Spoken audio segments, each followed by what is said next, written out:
initial how we came up with Rush of Blood was when we started experimenting with VR. We looked at what people were saying don't do, and so one of the sort of really early messages about VR was just make the player static, just allow them to look around and don't do anything, don't accelerate, decelerate, do fast movement. So we started experimenting in how to do a roller coaster really, really well in VR. The idea started to morph of adding shooting, so you're sort of literally on-rail shooter. And then when we started to think about, okay, well, what was the setting? We were probably 6-8 months away from the completion of Until Dawn, so we said, okay, well look, there's this huge world, it's amazing, and so we came up with the idea of actually setting the game inside the mind of one of the characters from Until Dawn.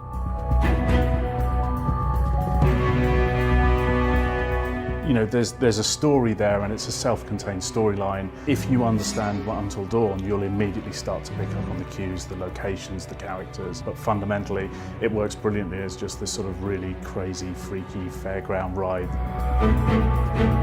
There was a lot of unknowns, really. VR is really new for us. I think it's new for everyone. Figuring out what is scariest in VR was a challenge. I think scares are all about anticipation. It's this kind of contract you have with the player. It's like, you probably know something's going to happen, but you don't know when, you don't know what it's going to be. There are sort of three traditional sort of archetypes of reactions. There's the, I'm just scared, the, oh my God, no, get it away from me. Then there's the swearer. You see them mumbling under their breath and swearing at the television because they didn't want to get caught out. Oh thank God. Oh, thank God. And the third person is the completely cool person who just sits there and you watch them and they don't react. And then generally what's weird is they take it off and they go, that was amazing.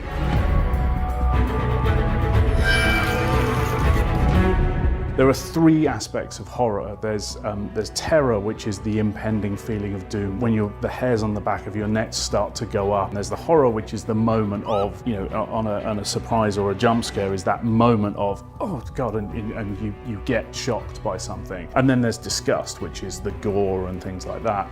And VR gives us some incredible tools to build up terror, in which case that makes it more likely that we get you with the horror, and it allows us to do a little bit more with the disgust. Oh, what is that?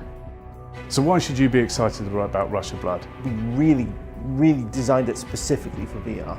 This isn't a bolt-on thing. We designed it from the ground up to take advantage of PlayStation VR. It's an incredible roller coaster ride into horror from the team that brought you Until Dawn.